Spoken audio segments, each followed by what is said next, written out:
In this episode, we're going to demonstrate the proper process of implementing or installing a silt sock. Stay tuned. Hi, this is Tim and Joel. Welcome to Midwest Hunting and Outdoors by Two Dumbasses, A podcast about the outdoors, hunting, and being a steward of the land. Hi everyone, welcome to Midwest Hunting and Outdoors by Two Dumbasses. In this episode, as mentioned earlier, we're going to talk about the proper installation process of installing a silt sock. We'll also talk about pros and cons of silt sock versus a silt fence. We decided to go with a silt sock. And silt fence, as we did in a previous episode, is more of a dam-like structure. And what you're doing is basically just trying to channel the water. And depending on how much rain you get, they can really fail. Because of the force of the water, and it's acting like a dam, and you only have a limited number of stakes. So we decided to go with a silt sock, and the ones we're using, and I got these at Menards, is 8-inch in diameter, 20 foot long, and 80 pounds per tube. And these socks are actually filled with bark mulch, and then it's in a polypropylene bag, if you will. And one of the reasons we went with this is that it actually allows some of the liquid to go through, but it's a slow process, and from everything I read, and superior to a silt fence.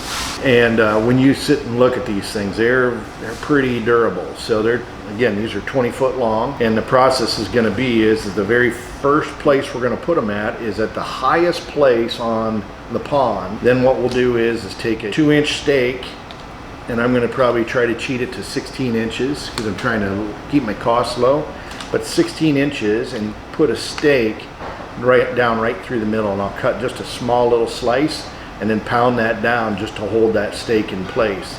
And then over time that silt will come in, and these things are warranted for like up to 2 years. So that's what the rest of the show is going to be. You're going to get a chance to see that, so stay tuned. Well, we bought 3 pallets, it was all they had, of the silt socks out at Menards. 8 to a pallet. These are 8 inchers, and these are 20 foot long.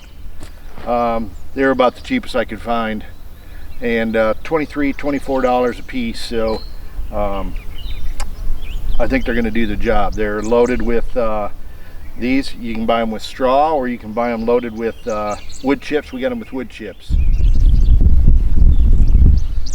As you can see, we took on a pretty good sized project. We've done a renovation of this pond and took out a lot of spoils.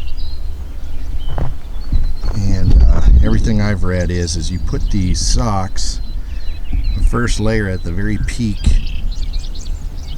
of where all the soil's at, and then if you have enough, you can put in another layer.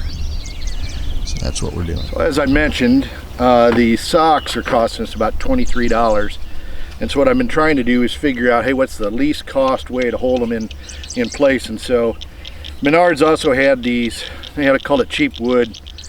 They had 3-footers, 1x4s for 79 cents. So I bought a bunch of those, and I've cut them basically to 18 inches. And my thought process is hey, we use those to stake right at the ends. So guaranteed these are going to hold.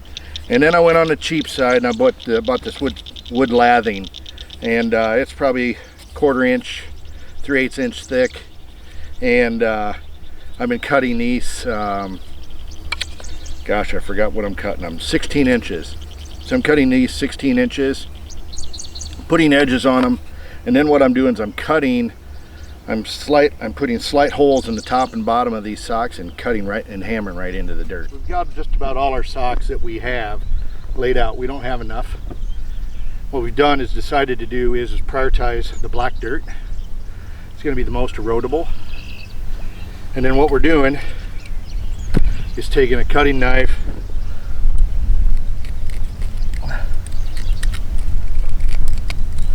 put just enough of a little hole to put your stake in on the bottom side, try to line it up, flip it over, and then hammer it in.